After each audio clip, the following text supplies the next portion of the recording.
প্রিয় ভাইয়েরা আমার, আল্লাহ রাব্বুল আলামিন বলেন, ও নবী, কাকে বলছেন? আল্লাহ নবীজিকে আল্লাহ রাব্বুল আলামিন বলেন, নবীজি আপনি দুনিয়ার মানুষকে জানিয়ে দেন, কুল ইন কুনতুম তুহিব্বুনাল্লাহ ফাত্তাবিউনি।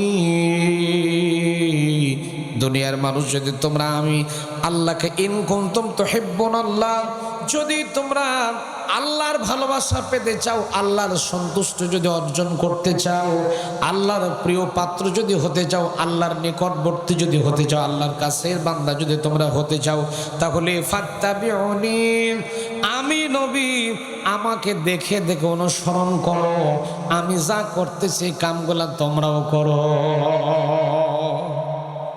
তাহলে কি হবে?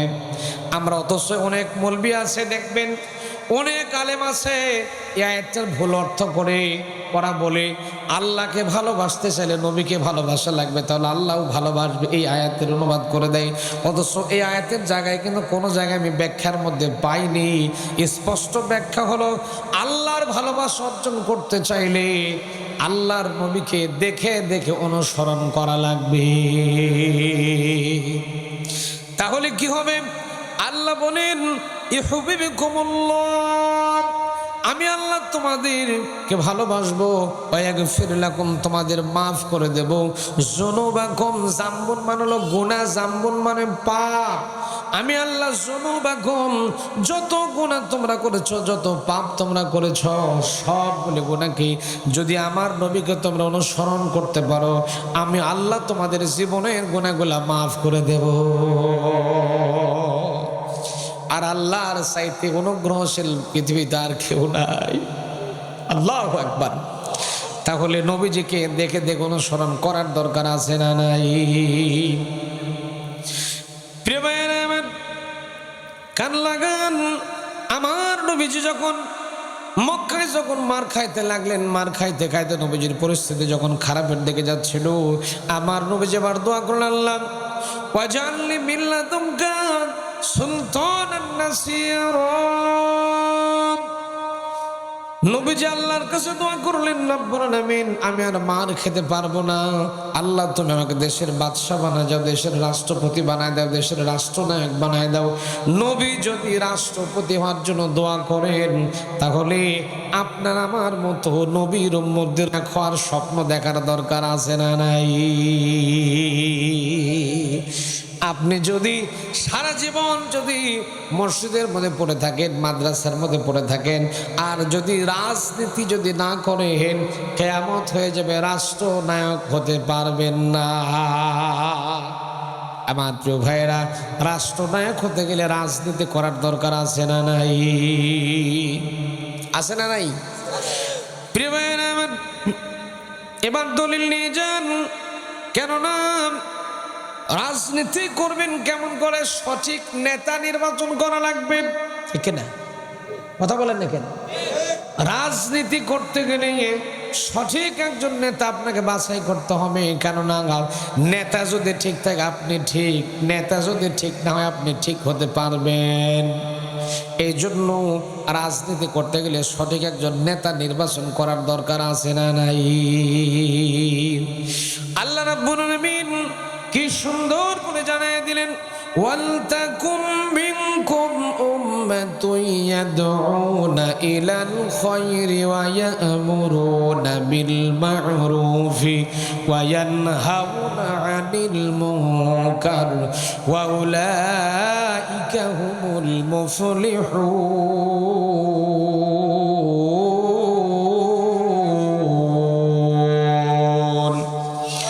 আরেকটু চিল্লা এখন আল্লাহু আকবার।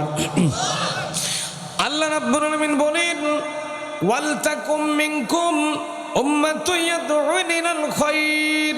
কথাটা কার কথা? কোন নাকি?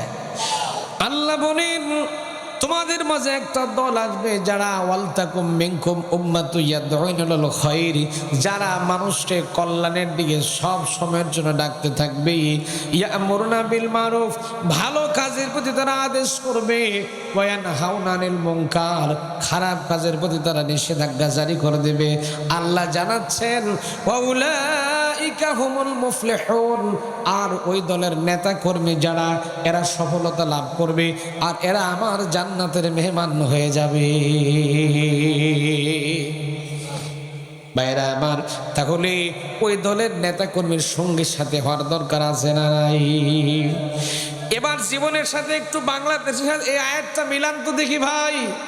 আপনি যে দলের নেতা কর্মী, যে দলের কর্মী হয়ে বসে আছেন, আল্লাহ স্পষ্ট আয়াত দিয়েছেন, স্পষ্ট করে আল্লাহ জানায় দিচ্ছেন, ওয়ালতাকুম মিনকুম উম্মাতুন ইয়াদউনা ইলাল খায়র, তোমাদের মাঝে একটা দল আসবে। দলের কথা কোরআনে আছে না নাই? কথা বলেন। তোমাদের মাঝে একটা দল আসবে যারা মানুষকে ইয়াদউনা ইলাল খায়র, কল্যাণের দিকে ডাকবে, ওয়া ইয়া'মুরুনা বিল মারুফ, ভালো কাজের কথা বলবে, ভালো কাজের আদেশ করবে, ইয়ানহাউনা আনিল মুনকার, খারাপ কাজে নিষেধ করবে, ওয়া উলাইকা হুমুল মুফলিহুন। এক নম্বরে যে দলটা ভালো কাজের আদেশ করবে, ভালো কাজের দিকে মানুষকে ডাকবে, ভালো কাজের কথা বলবে, খারাপ কাজের নিষেধাজ্ঞা জারি করবে। আমার প্রিয় ভাইয়েরা, এবার বাংলাদেশের দিকে তাকান তো ভাই। আপনি যেই দল করেন, ওই দলের নেতা কখনো কোনোদিন আপনাকে ভালো কাজের আদেশ দিয়েছে? কখনো কোনোদিন নামাজের কথা বলেছে, রোজার কথা বলেছে, হজ প্রতিষ্ঠা করার কথা বলেছে, নামাজ রোজা হজ জাকাতের কথা আপনার নেতা কখনো বলে না। আপনি বুঝবেন সেই দলের নেতা নামাজের কথা বলে, রোজার কথা বলে, হজের কথা বলে, জাকাতের কথা বলে, বোঝা গেল ওই দলের নেতা কর্মী আল্লাহর কোরআনওয়ালা দল। আর আমরা বাংলাদেশে এমনও দলের নেতার পেছনে দৌড়াই, যে দলের নেতা নামাজ নিজে তো পড়েই না, কর্মী কেমন করে নামাজ পড়বে? যে দলের নেতা 5 ওয়াক্ত নামাজের ভিতরে একবারও পশ্চিম দিকে আসারও খায় না, মদের বোতলে পড়ে থাকে 5 ওয়াক্ত, গাঞ্জা খায় 10 ওয়াক্ত, আছে না নাই? তাহলে ওই দলের নেতা আপনাকে কোন জায়গায় নিয়ে চলে যায়? আপনাকে জাহান্নামের পথের দিকে ডাকতেছি। আর যে দলের নেতা বলবে আপনাকে নামাজ পড়াই লাগবে, আছে না নাই? নামাজ পড়াই লাগবে, রোজা করাই লাগবে, কোরআন তেলাওয়াত করাই লাগবে, কার্যক্রমগুলো একটা দলের মধ্যে আছে। আমি আপনাদেরকে দলের নাম ইন্ডিকেট করে বলতে চাই না।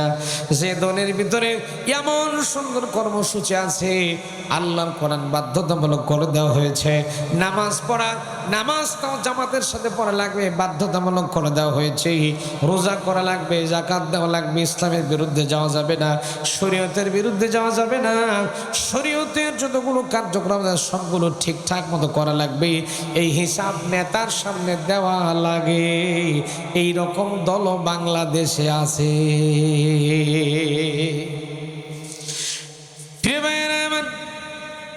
গভীর মনোযোগ দেন, বুঝতে পারবেন আমার কথাগুলো। ছোট্ট ছোট্ট করে একটু বুঝিয়ে দেয় আপনাদেরকে, একটু কান লাগান, গভীর দিলের কানটা একটু লাগাই দেন আমার ভাইয়েরা। এই জন্য এই নেতার সামনে আপনাকে যাওয়া লাগবে। আমার প্রিয় ভাইয়েরা, বাংলাদেশে কিছু কিছু হাইব্রিড মার্কা মোষওয়ালা নেতা আছে, এরা হাসে না কান্দে আল্লাহই ভালো জানে। এই সমস্ত কিছু কিছু সিটার বাটপার চোরার ডাকাত মারার নেতা আছে, যারা চায় না আল্লাহর কোরআনের আইন প্রতিষ্ঠিত হয়ে যায়, আল্লাহর কোরআন দেওয়ার দেশ চলুক, সমাজ চলুক, রাষ্ট্র চলুক। এই জিনিসটা তারা চায় না। কেননা আল্লাহর কোরআন যদি প্রতিষ্ঠিত হয়ে যায়, চুরি করলে কি করবে? এই কথা কর না কে, চুরি করলে কি করবে? যেই হোক না কেন, নিজের দলের হোক, নিজের কাছের হোক, নিজের ঘরের হোক, নিজের বাড়ির হোক, চুরি করলেই কি করবে? হাত কেটে নেবে।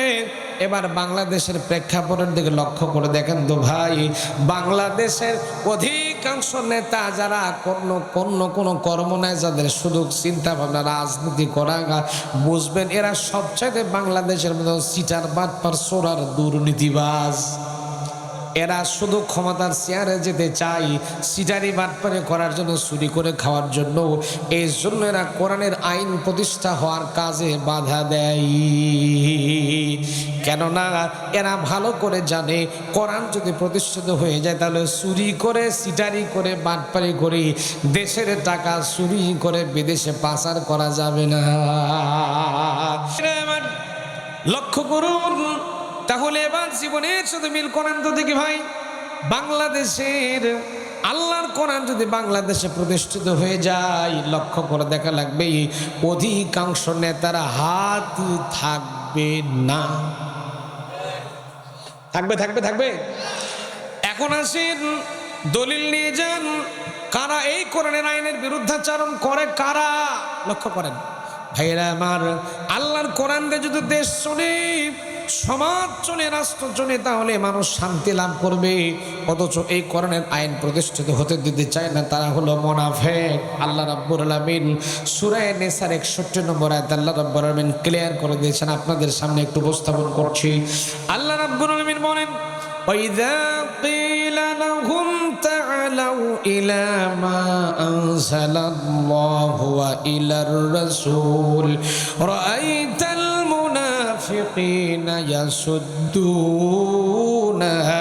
عَنكَ صُدُودًا।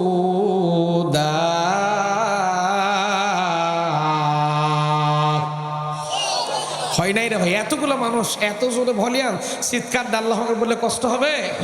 আমি আবারও কোরআন থেকে তেলাওয়াত করছি, একটু হাত নাড়ে একটু আল্লাহু আকবার দিবেন, পারবেন তো ইনশাআল্লাহ? দেখি কেমন পারেন। আল্লাহ রাব্বুল আলামিন সূরা নিসার 61 নম্বর আয়াতে জানাচ্ছেন, وَإِذَا قِيلَ لَهُمْ تَعَالَوْا إِلَى مَا أَنزَلَ اللَّهُ وَإِلَى الرَّسُولِ رَأَيْتَ الْمُنَافِقِينَ يَصُدُّونَ عَنكَ صُدُودًا।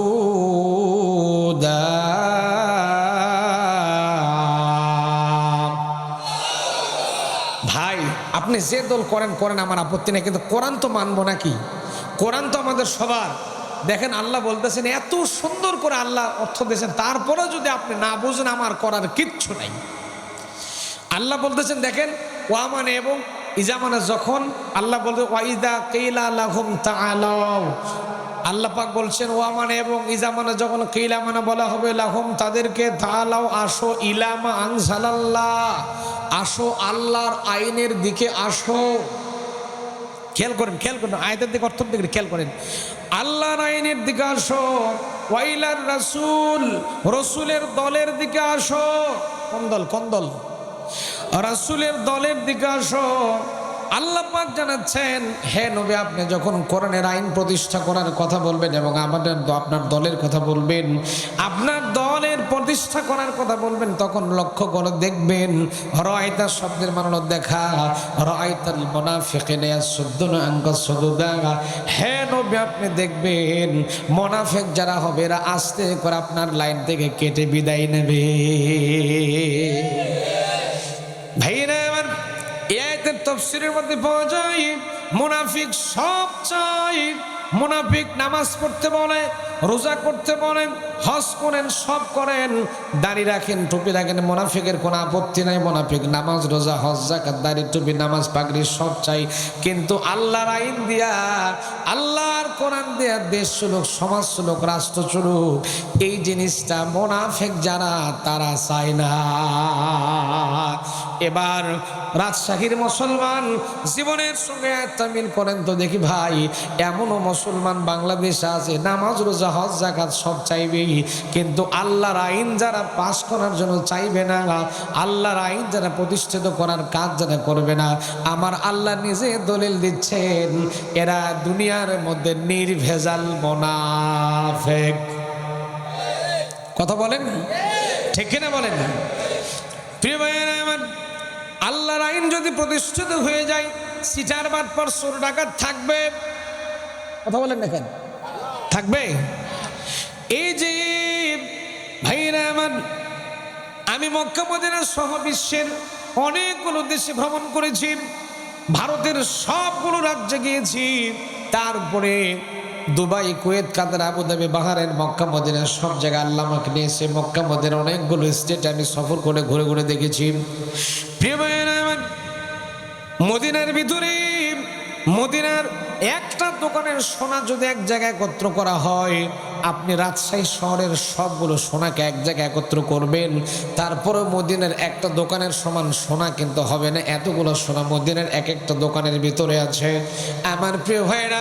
অথচ আল্লাহু আকবার যখন হয়ে যায়, আজানের ধ্বনি যখন হয়ে যায় সব দোকানপাট ওপেন থাকে, খোলা থাকে, উন্মুক্ত থাকে। দোকানের মালিক, শ্রমিক, কর্মচারী সবগুলা ছুটে চলে গেল, নামাজের দিকে চলে গেল। এখন নামাজের দিকে দৌড়াচ্ছে, দোকানে আর কেউ থাকলো না। কোটি কোটি টাকার সোনার দোকান পড়ে আছে, দোকান ওপেনলি থাকে, 1 টাকার সোনা চুরি হয় না। দোকানটা পাহারা দেয় কে? অথচ বাংলাদেশের মাটিতে আমরা যখন মসজিদে নামাজ পড়তে ঢুকি, মসজিদ থেকে বের হওয়ার পরে দেখি নতুন জুতাই নাই। ঠিক কিনা বলেন? ফজরের ক্ষণ গেল পরনি নামাজ, জোহরে ডুবেছিলে নিয়ে শত কাজ। ফজরের ক্ষণ গেল পরনি নামাজ, জোহরে ডুবেছিলে নিয়ে শত কাজ। হেলাই খেলাই গেল আসরের কাল, মাগরিব পড়লে না নামাজির সাজ। ফজরের ক্ষণ গেল পরনি নামাজ, জোহরে ডুবেছিলে নিয়ে শত কাজ। বিনোদনে কেটে গেল এশার সময়, এতটুকু জাগলো না কবরের